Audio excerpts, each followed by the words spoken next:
Law abiding citizen. कहानी की शुरुआत में हम एक आदमी और उसके परिवार को देखते हैं जिसमें उसकी बीवी और एक बच्ची होती है। उस आदमी का नाम क्लाइड होता है। क्लाइड और उसका परिवार काफी खुशहाल होता है। एक रात को क्लाइड अपनी बेटी से बात कर रहा होता है, तभी अचानक उनकी डोरबेल बजती है। क्लाइड जैसे ही गेट खोलता है तो उसके सर पर कोई बेसबॉल बैट से वार करता है और वो लोग क्लाइड को मारने लगते हैं। तभी क्लाइड की आवाज सुनकर उसकी बीवी उसे बचाने आ जाती है, पर उन बदमाशों में से एक बदमाश उसकी बीवी को भी मारने लगता है और यही नहीं, वो क्लाइड के सामने उसकी बीवी का रेप कर देता है। तभी उनकी चीख सुनकर उनकी बेटी भी वहां आ जाती है और उनमें से एक बदमाश जिसका नाम डार्बी होता है क्लाइड के सामने उसकी बेटी को भी मार देता है। ये सीन काफी दर्दनाक था। जिसके बाद आगे हम एक निक नाम के आदमी को देखते हैं जो एक वकील होता है और वो क्लाइड का मुकदमा लड़ रहा था। निक को हम उसके साथी से बात करते हुए सुनते हैं कि क्लाइड का केस थोड़ा कमजोर हो गया है और अब हमारे पास समझौता करने के अलावा कोई और चारा नहीं है। डार्बी का वकील निक के साथ समझौता कर लेता है जिसमें डार्बी सरकारी गवाह बनकर खुद के सारे जुर्म अपने साथी पर डाल देता है। अब निक यही बात क्लाइड को बताने आता है, लेकिन इसे सुनकर क्लाइड नाराज हो जाता है क्योंकि डार्बी ने उसके सामने उसकी बीवी और उसकी बेटी की हत्या की थी।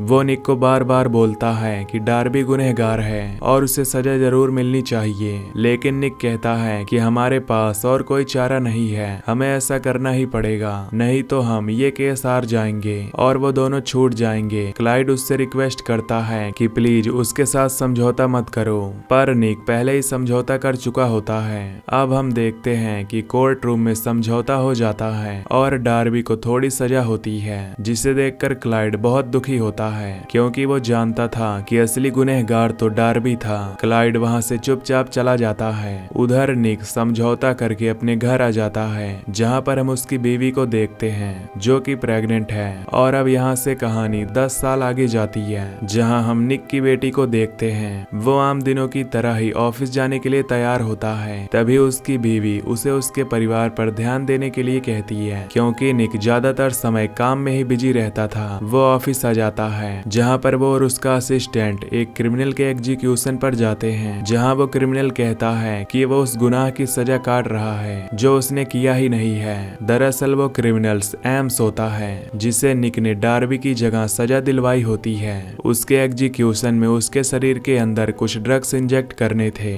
जिसकी वजह से वो बिना तड़पे मारा जाएगा, पर जैसे उसके शरीर के अंदर वो ड्रग्स इंजेक्ट किया जाता है वो तड़प तड़प कर मारा जाता है। सभी ये देखकर हैरान हो जाते हैं। पुलिस उस मशीन के पास छानबीन करती है जहां उन्हें एक अलग कंपाउंड मिलता है जिस पर लिखा होता है कि डोंट फाइट फेट, यानी कि किस्मत से लड़ना बेकार है। जिसे सुनकर निक कहता है कि यही बात मुझे एम्स ने ट्रायल सेशन के दौरान भी बताई थी और निक समझ जाता है कि शायद डार्बी ने इस कंपाउंड को चेंज करके एम्स की जान ली है। वहीं दूसरी ओर हम डार्बी को देखते हैं जिसे एक कॉल आता है और तभी हमें पुलिस की सायरन की भी आवाज सुनाई देती है। वो आदमी उसे कॉल पर पुलिस से बचने की इंस्ट्रक्शन दे रहा था जहां वो उसे गोडाउन में खड़ी गाड़ी तक पहुंचा देता है, लेकिन डार्बी अपनी आदत से मजबूर उस गाड़ी में बैठे इंसान को मारने की कोशिश करता है और जैसे ही वो गन से गोली चलाने लगता है वो क्लाइड के जाल में फंस जाता है। दरअसल वो आदमी कोई और नहीं बल्कि क्लाइड था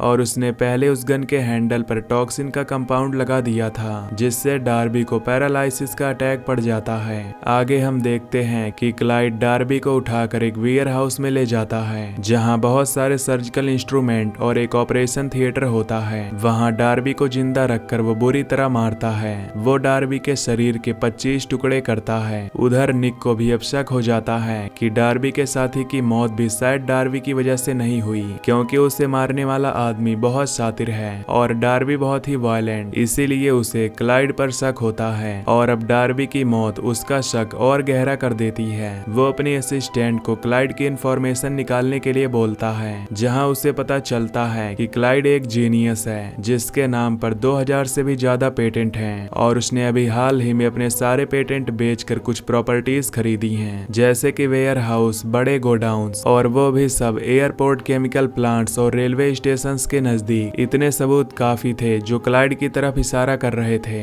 पुलिस और निक मिलकर क्लाइड को पकड़ लेते हैं। क्लाइड ने डार्बी के मैटर को रिकॉर्ड करके वीडियो बना लिया किया था जो वो निक के घर भेज देता है। वो मर्डर इतना ज्यादा ब्रूटल था कि निक की बेटी उसे देखकर घबरा जाती है। आगे हम देखते हैं कि जेल में निक और क्लाइड बातचीत कर रहे होते हैं, जहां निक क्लाइड का कन्फेशन रिकॉर्ड करने की कोशिश करता है, पर क्लाइड बहुत ही चालाक था। वो इतनी जल्दी कन्फेस करने वाला नहीं था, बल्कि वो उल्टा निक से सौदा करने की बात करता है, जिसमें वो एक बेड की मांग करता है। निक ऐसा करने से मना कर देता है, लेकिन मजबूरन उन्हें उसे बेड और मैट्रेस देना पड़ता है। उधर निक अपनी फैमिली को भी हौसला देता है कि सब कुछ ठीक है और वो एक फेक वीडियो था। अब इसके बाद हम देखते हैं कि क्लाइड पर मुकदमा चलाया जाता है, जहां निक उसे दोषी करार करना चाहता है, पर उसके खिलाफ सबूत न मिलने की वजह से वो ऐसा नहीं कर पाता और मजबूरन जज को उसे बेल ग्रांट करनी पड़ती है। लेकिन तभी क्लाइड जज के ऊपर जोर जोर से हंसने लगता है और जज को कानून की कठपुतली बोलता है, जिसे सुनकर जज को गुस्सा आता है और वो क्लाइड की बेल को खारिज कर देती है, जिसे देखकर लगता है कि शायद क्लाइड को बेल चाहिए ही नहीं थी। निक भी ये देखकर हैरान होता है। वो जेल में क्लाइड से बात करने जाता है, जहां वो उससे पूछता है कि तुम क्या चाहते हो। क्लाइड अपने दोनों जुर्म निक के सामने कबूल कर लेता है, लेकिन जब निक वहां से जाने लगता है तो क्लाइड उससे एक और कन्फेशन और सौदा करने की बात करता है और कहता है कि मुझे बहुत तेज भूख लगी है और मुझे किसी अच्छे रेस्टोरेंट से खाना चाहिए, जिस पर निक उसे बोलकर मना करता है कि तुम सौदा करने की सिचुएशन में नहीं हो और तुम्हारे पास अब हमें बताने के लिए कुछ भी नहीं बचा है। लेकिन क्लाइड कहता है कि ये सौदा मैं बिल रेनॉल्ड्स की जान के बदले में कर रहा हूँ, जिसे सुनकर निक वहाँ से बाहर आता है। वो बिल रेनॉल्ड्स के बारे में पता लगाता है, जहाँ उन्हें पता चलता है कि वो डार्बी और एम्स का वकील था। निक उसे कांटेक्ट करने की कोशिश करता है, पर उसे पता चलता है कि वो तो 3 दिन से गायब है। क्लाइड उसे कहता है कि फिलहाल वो जिंदा है, लेकिन अगर मुझे मेरा लंच 1 बजे तक नहीं मिला तो उसे बचाना मुश्किल हो जाएगा। क्लाइड को उसका खाना मिल जाता है, लेकिन खाना उसे 8 मिनट लेट मिलता है। क्लाइड लंच शुरू करता है और कहता है कि तुम 8 मिनट लेट हो, जल्दी जाओ रेनॉल्ड्स को बचाओ। क्लाइड उन्हें रेनॉल्ड्स का पता बता देता है। निक और उसकी टीम रेनॉल्ड्स को ढूंढ लेते हैं, जहां उन्हें रेनॉल्ड्स एक कॉफिन में बंद मिलता है, लेकिन उसे ऑक्सीजन सप्लाई पूरी तरह से दी गई होती है। पर उनकी 8 मिनट लेट होने की वजह से रेनॉल्ड्स मारा जाता है, क्योंकि उसकी ऑक्सीजन उतनी ही टाइम के लिए सेट की गई थी। वहीं क्लाइड अपने सेलमेट को जान से मार देता है, जिससे क्लाइड को वहां से निकालकर दूसरी सेल में शिफ्ट कर देते हैं। निक फिर से एक बार क्लाइड से मिलने आता है। क्लाइड और निक दोनों में बहस होती है, जहां क्लाइड कहता है कि सब गुनाहगारों को सजा मिलनी चाहिए। निक उसे ऐसा करने से रोकता है। वो क्लाइड को उसकी बीवी और बेटी का वास्ता देने की भी कोशिश करता है, पर क्लाइड मना कर देता है। अब निक और उसका पार्टनर एक आदमी से मिलने जाते हैं, जो पहले कभी क्लाइड के लिए काम करता था। वो उससे उसके बारे में पूछते हैं, तो वो कहता है कि क्लाइड एक मास्टरमाइंड है और जो कुछ भी हो रहा है वो उससे पहले से प्लान कर चुका है, और जो वो करता है सब कुछ एक सोचा समझा स्टेप होता है। निक कहता है कि हम उसे रोक लेंगे,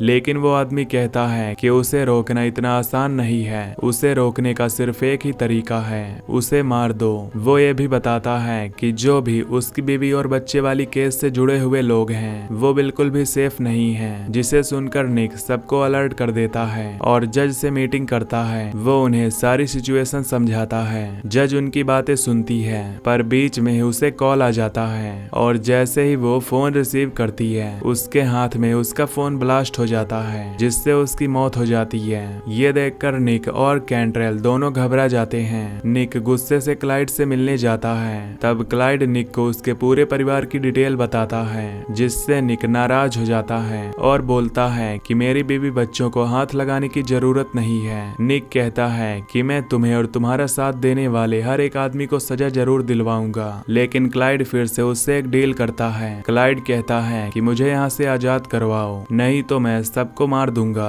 वो कहता है कि तुम्हारे पास सुबह 6 बजे तक का समय है, जाओ और मुझे आजाद करवाने का रास्ता ढूंढो। अगर तुम ऐसा कर पाते हो तो मैं सब कुछ छोड़ दूंगा, नहीं तो परिणाम बहुत बुरे होंगे। लेकिन ये सब सुनकर निक फिर से उसकी पुरानी फाइल्स मंगवा लेता है और उन्हें पढ़ने लगता है, इस उम्मीद में कि शायद इसमें कोई नई जानकारी मिल जाए जिससे हम क्लाइड को कुछ भी करने से रोक सकें। सुबह के 6 बज जाते हैं और निक की पूरी टीम डरी हुई थी कि क्लाइड अब आगे क्या करेगा। निक सबको हौसला देता है कि हम थोड़ी देर आराम करेंगे और उसके बाद काम करेंगे। करेंगे, हम सब मिलकर क्लाइड को रोक कर दिखाएंगे। फिर वो सबको घर जाने के लिए बोलता है क्योंकि वो सब पूरी रात से काम कर रहे थे। लेकिन जैसे ही सब अपनी अपनी गाड़ियों के पास पहुंचते हैं, एक एक करके बॉम्ब ब्लास्ट होना शुरू हो जाते हैं और इन्हीं बॉम्ब ब्लास्ट में निक की आधी से ज्यादा टीम मारी जाती है, जिसमें उसकी असिस्टेंट सारा भी होती है। सारे सरकारी ऑफिसर्स मारे जाते हैं। निक मेयर से मिलने जाता है, जहां वो बहुत गुस्सा होती है कि अगर खूनी हमारी हिरासत में है तो वो खून कैसे कर रहा है। निक को क्लाइड के बारे में एक बात पता चलती है कि उसने पिछले 10 सालों से कोई क्रेडिट या डेबिट कार्ड इस्तेमाल नहीं किया था।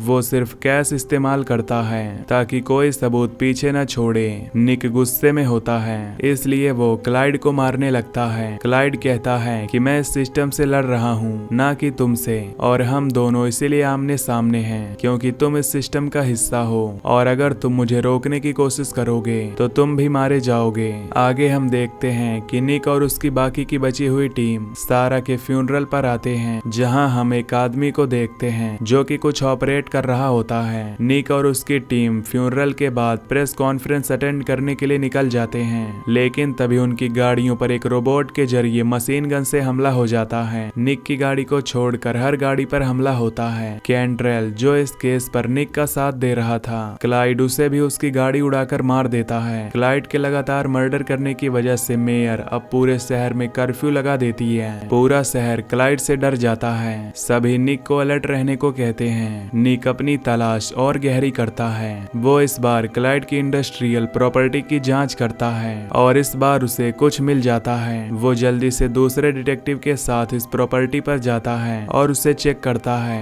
ये प्रॉपर्टी उसी जेल के ठीक बाहर होती है जिसमें क्लाइड को रखा गया था। वो दोनों वहाँ की जांच करना शुरू करते हैं। वो जगह एक वेयर हाउस की तरह होती है और वहाँ निक को ऐसी चीज दिखती है जिसे देखकर वो हैरान हो जाता है। वहाँ एक सुरंग होती है जो सीधा इस जेल तक जाती है। क्लाइड हर सेल में सुरंग बनाता है और वो जिस काल कोठरी में था वो उस सुरंग के आखिरी छोर से जुड़ा हुआ था। इसका मतलब उसने इसी कोठरी में आने के लिए अपने सेलमेट को मारा था। ये दोनों सुरंग से होते हुए निक की सेल तक जाते हैं, जहाँ इन्हें पता चलता है कि निक वहाँ नहीं है, यानी वो फिर से किसी की जान लेने गया होगा या फिर उसकी प्लानिंग करने। वहाँ रखे हुए डॉक्यूमेंट को देखकर निक को पता चल जाता है कि वो सिटी हॉल में मेयर को मारने गया है और अब निक की इस बाजी को जीतने की बारी थी। वो भी बिना क्लाइड की नजरों में आए। उसे रोकने के लिए निक सिटी हॉल में आकर मेजर इवेंट्स की लिस्ट चेक करता है, जहाँ उसे पता चलता है कि आज यहाँ 6th फ्लोर पर गवर्नमेंट के बड़े ऑफिसर्स की मीटिंग है। निक समझ जाता है कि वो मेयर के साथ साथ इन्हीं ऑफिशियल्स को मारना चाहता है। वो क्लाइड के लगाए हुए कुछ बॉम्ब्स तक पहुंच जाता है, जहां उन्हें पता चलता है कि वो बॉम्ब डिफ्यूज नहीं हो सकते।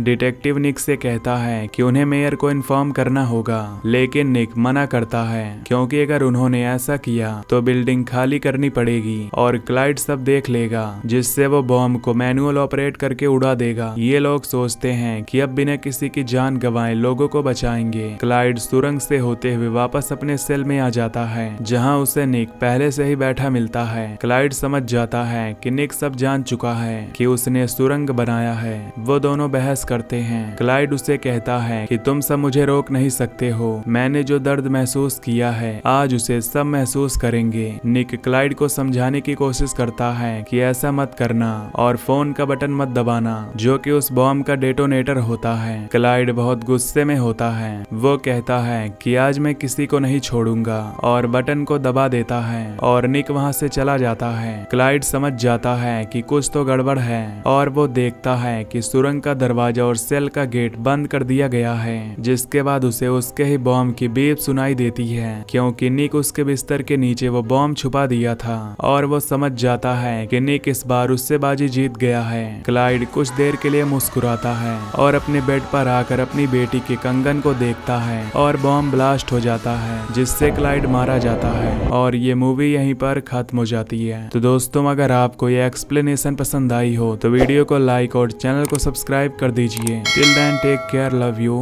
Bye bye.